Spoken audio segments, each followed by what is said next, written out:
Okay, magandang gabi mga ka-low-carb.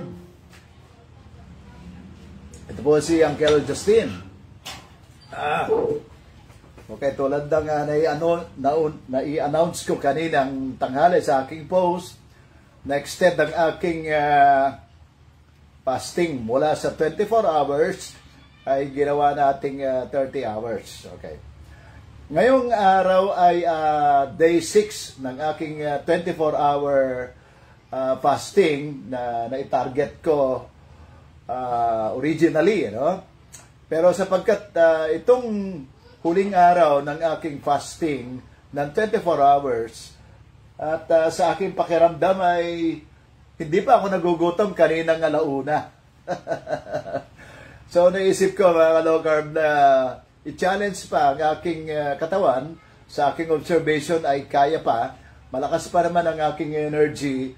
So nagpasya ako na extend ito ng additional 6 hours. So makakat ngayon, mabibreak ngayon alas 7 ang aking fasting na ito, no?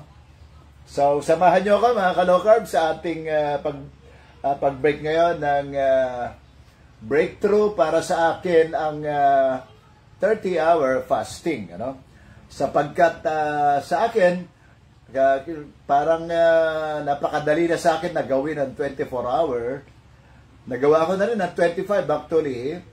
Ang pinakamahaba ko ay 28 hours, no? Minsan kong nagawa 'yon 28 hours. So isang breakthrough ngayon sa akin itong 30 hours fasting. Okay? So tulad ng dati mga ka-low carb, i-break ko ito sa pamamagitan ng 2 kutsara ng BCO, virgin coconut oil. Okay.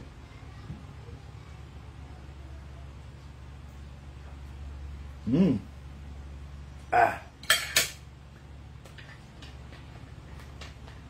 at makakatulong ito para sa mabilis na pag-restore ng ating normal na energy. At ito ay fat ang ating ang source ng ating energy ngayon, ano? At isusunod ko naman ang itong bagong kulo na bone broth, no? Ito ay buto ng baka, mga litid, mga taba ng baka. Ito ay actually stock ko na ito ng 3 days ago yata, or more than 3 days ago. Yung isang malaking kaldero, dahil marami akong naipon doon na sabaw mula sa original na niluto kong bulalo. So nilagay ko ito sa plastic container at nakaipon yata ako ng mga pitong serving at inilagay ko sa freezer. Kaya tuwing kakain ako at may sipak kong gustong magkaroon ng sabaw, iniinit ko na lamang. So ito yon mga ka-low carb. So unti-unti, para hindi mabigla ang ating sistema, ang ating digestive system, ang pinakamagandang pang layer ng ating stomach, the best ang coconut oil, tapos sisunod natin agad itong mainit na sabaw. Okay. Ang bone broth ay punong-puno ng mga parang multivitamins ito, no? Maraming nutrients ito. Kabilang dito ang collagen.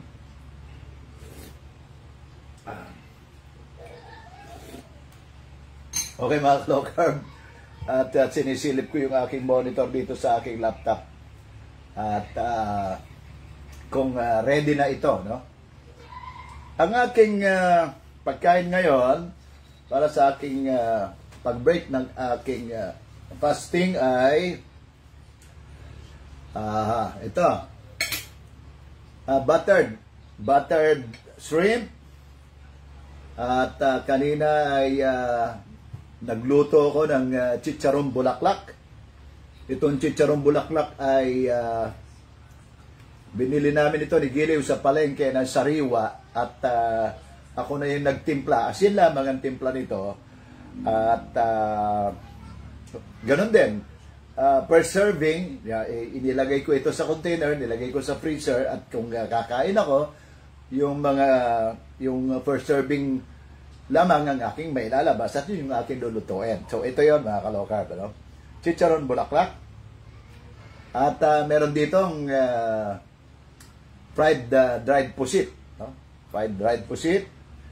At syempre, ang pinaka maganda rito, ang scrambled egg, no? 4 na scrambled egg ito, no?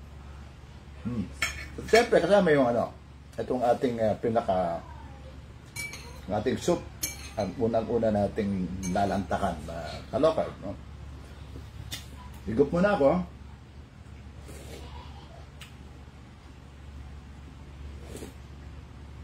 Meron ako ditong sausawan Nipa vinegar.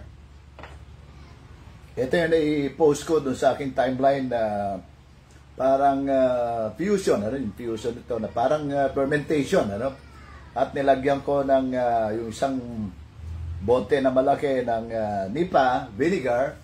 Pinuno ko ng siling labuyo, ng luya, ng sibuyas, ng corn pepper, ng bawang, ng Himalayan pink salt, at yun yung aking parang binabad, So, at napakasarap na nito, at pagka na-extract na yung mga sustansya o mga mineral at vitamina ng mga herbs na ito, ay yun na yung ating pwedeng magamit. Siguro mga 4 weeks hanggang 3 months ay napakasarap na nito, At sa katunayan, ito ay maaaring isang kutsara sa umaga ay pwede mong inumin, kasi kahilin tulad dito ng apple cider vinegar, mga ka-low carb. So very very practical itong mga ganitong paraan ng ating pag-ferment ng natural food. Hindi kailangan na maraming mga sausawan, mga artificial at mga synthetic na mga sauce na inilalako sa merkado ng mga tinataka ng kanilang sarili na keto-friendly na mga sauce at mga sugar-free na mga sauce. Hindi ako naniniwala sa mga ganong propaganda at marketing pitch ng mga negosyante na yan. Okay, mga ka-low carb, meron akong ikukwento na maikli. Karaniwan doon sa mga post natin ay may mga comment na ganito. Paano ang ating approach kung ako ay may iniinom pa na maintenance? So isang post yun ng mga followers natin, So ang sagot natin ay ganito. Actually dati na raw siyang low carb practitioner, almost 1 year na siya. Kaya lang paputol-putol, So nakakakain siya ng mga tinapay, ganyan, So hindi nawawala ang kanyang maintenance. So nakita niya yung aking post ng extended na fasting at doon siya nag-comment. So ang payo natin, mga ka-low carb, sa lahat, in general, number 1, kapag tayo ay may maintenance pa na iniinom, ang ibig sabihin lang sa akin ay nagsisimula ka pa lamang na mag-practice ng low carb. So, sa makatuwid, wag mo nang hangarin ang tinatawag na fasting, lalo na yung 24-hour fasting, yung extended na fasting na yan. Ang unahin natin ay maging fat adapted, katulad doon mga nabanggit na nating nauna, Ang unang-unang gawin, yung dalawang process na binanggit ko doon sa unang live natin ay dapat ay consistently tayo ay maging low carb adapted muna. Yung low carb adapted na binabanggit natin ay masanay muna yung ating sistema ng pagkaing de kalidad, yung mataas ang quality, Sapagkat ang carbohydrates or glucose, fructose at lactose ay mga low quality na pagkain yan, Yan ang mga tinatawag natin na umiral ang mga yan, lumaganap ang mga yan sa period ng ngayon na, modernong panahon. Kaya ang tawag ko din dyan ay modern diet. No? Itong modern diet na yan, tulad ng, siyempre, karaniwan, may pasta, may noodles, may french fries, may burger, may mga soft drinks, lahat ng klase ng soft drinks, pati milk tea, lahat ng klase ng mga fruit juices ay naglipa na sa market. Ano? Every convenience store sa bawat kanto ay meron yan. Ano? So yan ang mga modern diet. Ang modern diet ay nilikha yan para malikha rin ang modern disease. So yun yung modern disease na binabanggit ko ay hypertension, diabetes, fatty liver, overweight, obesity, GERD, PCOS, gout, uric acid at marami pa, no? At yan ay dahilan sa pagkain ng modern diet. Yan, pangunahin siyempre ang rice. Ang sabi pa nga ng follower ay, itinigil ko na ang rice. Subalit kumakain pa rin ako ng tinapay. Sabi ng follower na yon. Sasagot natin ay, alam mo ba, mas malala ang sugar kapag ka na-consume natin, mas mataas ang sugar content ng mga bread na yan kaysa yung rice. Kaya mali yung ipinalit mo. Instead, sabi natin, ito papasok yung yung ating pag-upgrade yung quality ng ating pagkain. Ito yung nutrient dense ng mga pagkain na sinasabi natin at ito yung dapat nakafocus tayo sa pagkain ng meat. Lahat ng klase ng meat, mga kalokarb. Walang bawal to. Kay red meat yan, kay white meat yan, lahat ng klase ng meat ay pwede nating kainin. Tuloy ko ang aking paghigop na sabaw. Medyo lumamig na.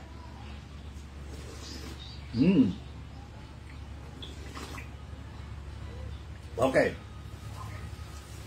Siyempre, kasunod doon, yung iba't ibang mga source ng protina, no? Ang meat kasi ay isa sa mga source ng protina. Kabilang dito siyempre yung source, ang protina mula sa mga isda. Lahat ng klase ng isda, no? Salmon, tuna, bangos, dilis, hanggang sa pinaka-ordinaryong isda ay mayroong makukuha protina dyan, ano?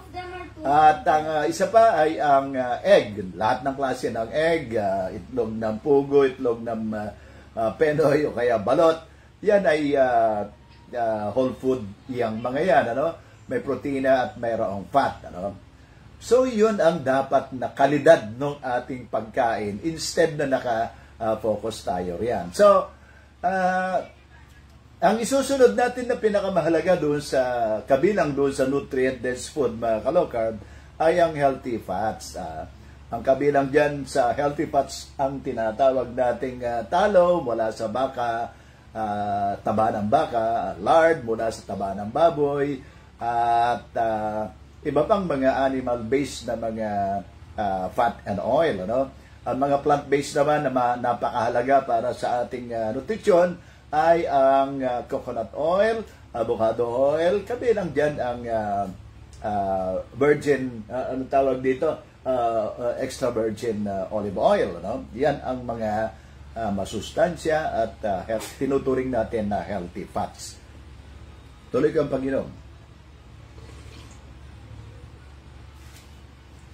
Sa makatwid, mga kalokarb, naipayo natin sa follower na yon na kailangan mag-focus muna na sanayin ang ating katawan sa tinatawag na clean low carb. Mahalaga yung clean low carb at least sa loob ng 6 na linggo, no? Ang tinatawag nating clean low carb ay hindi yung mayat-maya ay kakain ka ng tinapay, ng cake o yung mga paborito mo, yung cravings mo dati, no? Hindi malulutas ang iyong paglaya sa maintenance. Habang buhay kang iinom ng maintenance kapag ka merong kombinasyon, naglo-low carb tayo kunyari, pero kumakain naman tayo ng mga high carb tulad ng tinapay. Doon, pagka ganun ang nangyari sa atin, hindi natin makakamit yung tinatawag na fat adaptation, ano? Mula doon sa low carb adaptation na hantong tayo doon sa magiging fat adapted ang ating sistema. Ang kahulugan niyan, mga ka-low carb, ay instead na ang ating source of energy ay manggagaling sa sugar or glucose, ang ating energy na ay manggagaling sa fat. Yun ay magaganap na within first 6 weeks na naka-clean low carb tayo, no? Lagi ko pong ipinapayo itong clean low carb or strict low carb tayo, lalo na kung tayo ay may mga metabolic disorder, katulad ng hypertension, diabetic, o kaya pre-diabetic tayo, may problema sa liver, fatty liver, at iba pang mga metabolic disorder. Hindi po pwede dito ang paminsan-minsan, ano? Yung palusot na paminsan-minsan ay kumakain ng mga carbohydrates, ano? So yung mga paminsan-minsan na yan ay mababaw na palusot. Ibig sabihin nun, hindi ka pa determinadong pagalingin ang sarili mo, no?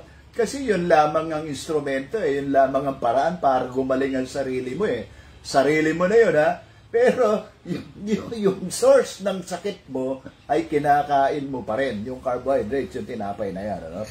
So, kailangan na disiplina mo sa sarili at maunawaan mo na ang source ng iyong mga sakit sa kasalukuyan, tulad ng hypertension or diabetes, ay yung carbohydrates.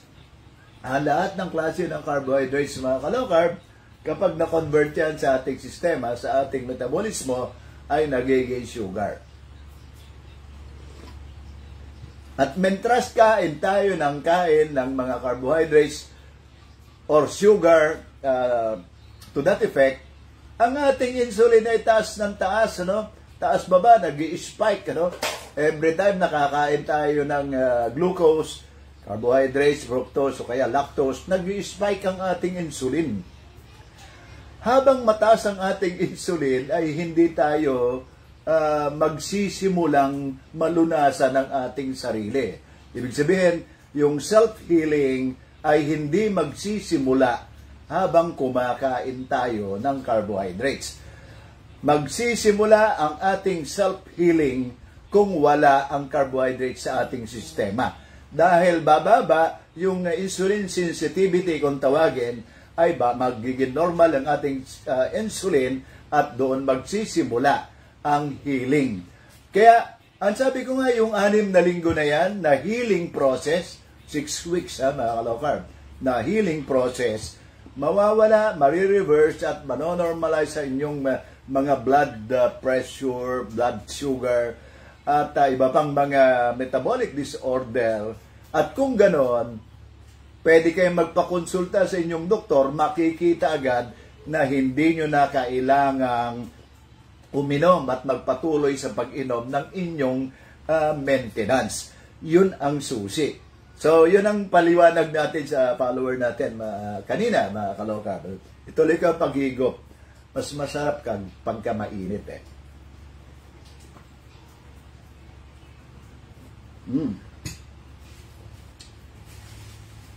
So, paminsan-minsan, ano? Yun yung lagi nating naririnig. Paminsan-minsan lang naman, nakakakain ako, sabi nila, no? Karaniwan, ang aking description dyan sa mga ganyang katwiran, mga ka-low carb, ay yun yung yun yung distorted indulgence kung tawagin yan, Ni-indulge niya ang kanyang sarili para sa maikling kaginhawaan sa pagkain ng tinapay. Pero yun ang kanyang yun ang magiging dahilan para masabotahe, no? Para ma-prolong ang kanyang healing, At magsasuffer siya, no? So yung kain niya na 1 beses na yun, siguro kailangan mag-recover ang kanyang sistema ng 1 linggo. So every time na kumakain ka, sabi ko nga, no? Every time na kumakain tayo ng carbohydrates. Ulitin ko, mga ka-low carb. Any kind, any form of carbohydrates na kinakain natin, hindi magsisimula ang healing process sa ating katawan. Ano? Ang healing process ay magsisimula lamang kapag ang ating kinakain ay fat and protein. Mas marami sa ating pagkain ang fat and protein. Protein, lahat ng karne, itlog, at mga seafoods. Yan ang mga source ng protein. Ang fat naman ay yung talo, fatty foods, fatty meat, at mga coconut oil, grass-fed butter, virgin, yung olive oil, avocado oil, yan ang mga healthy foods. At kapag yun ang ating pagkain, doon nagaganap yung tinatawag nating healing process. Sapagkat ang fat and protein ay healing food. Itong mga real food na ito ay healing food. Hindi tayo kakain mga ka-low carb ng mga process. Mga delata, mga cold cuts, excuse me.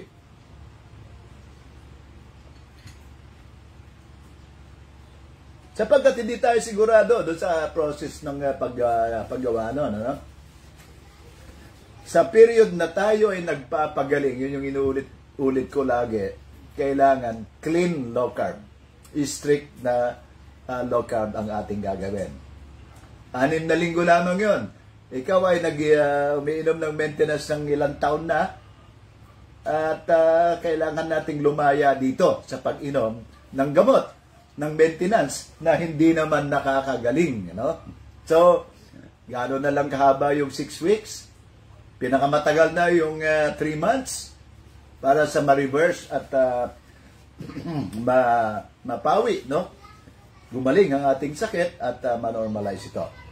Okay, yun ang aking unang punto, mga ka-low carb. Ang ikalawa ay ganito. Karaniwang tanong din ay, ano po, Uncle Justin, ang iyong kinakain or iniinom during fasting period, yung 24-hour na yun, or itong 30-hour na ito. Dahil nasa fasting po tayo, wala po tayong kinakain na merong any solid food, na pagkain, Ang maaari lamang nating kainin ay kape. Kaya siguro average of 5 to 6, minsan hanggang 7 cups of coffee, black coffee, dapat ang ating iniinom, Black coffee, at nilalagyan ko ng Himalayan pink salt, pinch of Himalayan pink salt. Ang pangalawa ay tubig, yung tubig, yung ordinaryong tubig, lagyan mo rin ng pinch of salt, ng pink salt, So, tubig at kape. Pwede rin ang green tea kung hindi ka nagkakape. Kaya green tea or tubig na mayroong pink salt, para mabalanse. Ang halaga ng pink salt ay para mabalanse ang ating electrolyte sa ating katawan, At kapag tayo kasi ay umiihi, kapag sa state ng tayo nagpa-practice ng low carb, ay nailalabas natin sa ating ihi ang mga electrolyte katulad ng sodium, potassium. Kaya kailangan natin itong ma-replenish lagi. Itong coffee, itong black coffee, mga ka-low carb, diuretic ito. Ang katangian yan, kung isang cup ang iyong iniinom, kapag umihi ka, ay halos 1 cup din ang iyong iihi, So, kailangan nababawasan ng tubig ang iyong katawan. Kailangan laging na-replenish. Okay. Doon sa kape, binabanggit ko, the average ay 5, more or less 5 cups of coffee, 2 sa umaga, hapon, tanghali, minsan sa gabi before bedtime, 2 hours before bedtime ay nagkakape pa ako, Ang tubig naman, mga ka-low carb, ay mahalaga na damihan natin ang pag-inom ng tubig, yung electrolyte water, sapat na sa 1 litro ng tubig, halimbawa ay 1/4 hanggang 1/2, Siguro 1/2 hanggang 1 1 teaspoon full ng pink salt sa 1 litro ng tubig. Yun yung kakanawin natin, lagay natin sa rep, yun yung ating iinumin sa maghapon. Nakakadalawa hanggang 3 litro ako ng pag-inom ng tubig na yan na mayroong pink salt. Sapagkat isinasabay ko kasi itong long fasting na ito, yung aking physical activity, no? Hindi nga ba't ngayon ay meron akong plank challenge daily sa loob ng 30 araw, no? 2 minutes na planking. At every other day kasi meron akong ginagawa na strength training. So habang nag-exercise ako, mas marami ang aking requirement na tubig, no? Dinodoble ko yung pag-inom ng tubig. So ang lahat ng yan ay sa period na ikaw ay naka-fasting. Okay. So yan ang paliwanag natin doon sa mga inquiry ng mga ka-low carb natin. At ang iba pang mga points ay siyempre yung mga buzzers, no? Ang daming buzzers. Kaninang umaga nga lang ay ang bottom line ng mga buzzers na ito yung mga fasting process at protocol natin, binabas nila ay ang kanilang katwiran ay wala yan, balanced diet lang ang katapat niyan, sabi nila, no? So matagal na natin binira ang konsepto ng balanced diet, ano? Bangkaroting konsepto ang balanced diet. Konsepto yan ng mga big food manufacturer at ng mga big pharma, no? Kasi nagtataguyod sila ng mga ideolohiya na high carbohydrates at low fat. So kailangan mo daw i-balance lahat yung mga pagkain na yon, ano? Kaya hindi tayo naniniwala doon sapagkat bakit mo ibabalanse halimbawa ang cake? Kakain ka ng cake o kakain ka ng prutas at kakain ka ng konting juice, konting fruit juice. Ang ibibigay mo sa isang tao na mayroong sakit ng diabetes. Diba? Paano mo isasama sa balanced diet mo, di umano, ang pagkain na yon? Yun nga ang cause ng kanyang pagkakaroon ng diabetes. Ang tawag pa nila doon, minsan nag-i-interchange yung salitang balanced diet at eat in moderation, no? Yun yung kanilang itong katwiran ng mga big food industry at ng big pharma, no?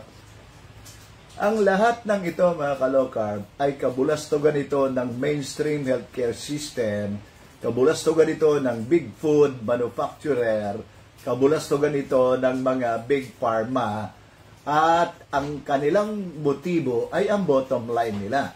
Kailangan nila ang kita.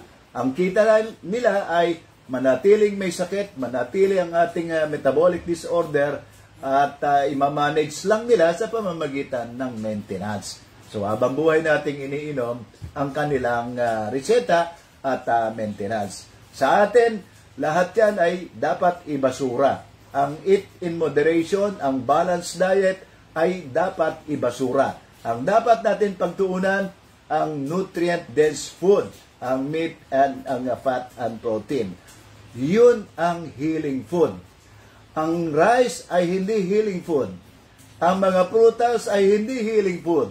Ang mga pasta, mga noodles, ang mga fruit juice, ang mga iba pa na mga carbohydrates na nilikha ng modern diet ay walang kinalaman sa healing process ng ating katawan.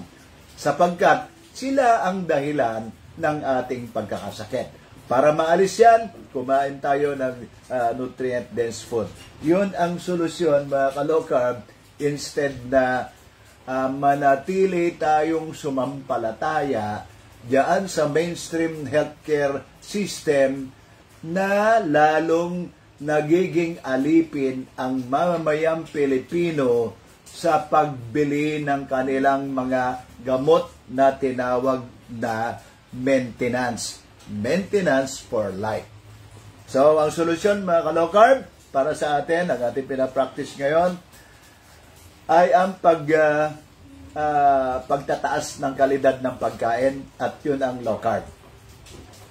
Ang low carb diet na mayroong komposisyon pangunahin ay ang fat and protein.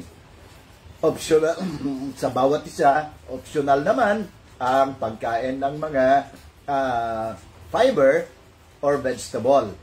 Kabilang dyan ang mga green leafy vegetable. Iwasan ang mga gulay mula sa tinatawag na root crops. Ang root crops ay mga starchy food yan at yun ang magko-contribute sa cause ng mga inflammations ng ating mga sakit.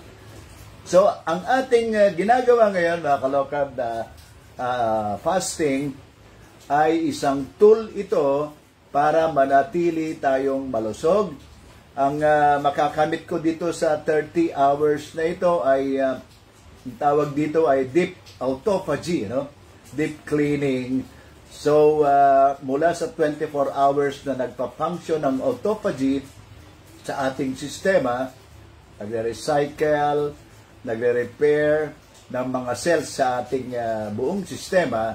Kapag hinabaan natin ng oras, the better, the deeper, the cleansing process, the healing process sa ating sistema. Bagamat ako ay gumaling na ang aking hypertension 6 weeks after ng aking practice noong 2022, ganon din gumaling na yung aking hyperthyroidism at wala na akong iniinom na maintenance sa nakalipas na 3 taon at ang pinaka-maintenance natin ay ang intermittent fasting tulad nitong ginagawa natin ngayon, ano? So in summary sa aking pag-assess sa aking naobserbahan sa aking sarili, ay maaaring nag-upgrade ako ng maintenance. Kung karaniwan sa akin, ang aking default meal kasi ay twice 2 meals a day ang aking pagkain, paminsan-minsan ginagawa ko yung 1 meal a day katulad ng 24-hour na ito. At sa susunod na batch, susubukan ko ang 48-hour fasting. So yun yung 2 days ito, no? So, siguro bago matapos ang taon, susubukan ko naman yung 72-hour fasting. At ang 72-hour fasting, kung deep healing, deep recycling ang gagawin ng autophagy sa ating sistema ng hanggang 30 hours, 24-hour to 30 hours, kapag umabot tayo ng 72 hours ay magkikreate, ano? Cell reproduction ang mangyayari naman sa ating sistema, sa ating katawan. So, yun ang mainam na maintenance. Yun ang natural na maintenance sa atin, ano? So, ang tawag dyan ay walang synthetic, walang gamot, walang sugar, na-stabilize lagi, na-maintain natin ang ating insulin level, nagiging resistant lagi ang ating insulin, at nananatili ang ating pag-heal kapag patuloy tayong kumakain ng mga nutrient-dense food, ng mga fat and protein na ito, no? So, yun ang ating direksyon sa ating sa aking pinipresent kaya mga ka-low carb, ano? Okay. So, panghuling punto, bago ko tapusin ang ating kwentuhan ngayon, ay hindi para sa lahat ang practice ng intermittent fasting, lalo na ang 24-hour fasting hanggang sa extended pa, 30 hours or more, no? Kailangan mo nang mag-practice ang mga individual na gustong lunasan ng sakit at lumaya sa maintenance, pumasok muna sa tinatawag na low carb adaptation. Kumain muna, alisin ang mga low quality na pagkain mula sa carb, mula sa glucose, fructose at lactose, at tumungo tayo sa high quality na pagkain, ang fat and protein. Ang fat and protein ang magsisimula ng ating healing. At kapag naalis na yung mga sanhi ng sakit, ang healing food na ito ay magaganap yung process na yan sa loob ng unang 6 na linggo, pinakamatagal na ang 3 buwan. Depende sa ating metabolic, sa lala, no? Ng ating metabolic disorder. Mula doon, tayo ay papasok sa yugto naman ng magiging fat-adapted tayo. At kapag tayo ay fat-adapted na, yun ang itutulak ng ating katawan na pwede na tayong mag-fasting. Sapagkat sa duration ng ating fasting, ang ating energy ay nanggagaling sa fat. Yun yung ketone bodies at ang ating pag-isip, nagbibigay ng fuel sa ating utak, sa ating buong sistema ay mula sa fat. So, ganun mga ka-low carb, hindi po pwedeng padalos-dalos, hindi pwedeng gaya-gaya, at hahantong tayo sa emergency room at maging sa hospital. So, tandaan, low carb adapted muna hanggang sa humantong tayo sa fat adapted. So, magandang gabi sa inyong lahat mga ka-low carb, sa inyong pagsubaybay ngayon. Ipagpapatuloy ko ang aking meal ngayon after ng 30 hours. At maraming salamat. Padayon.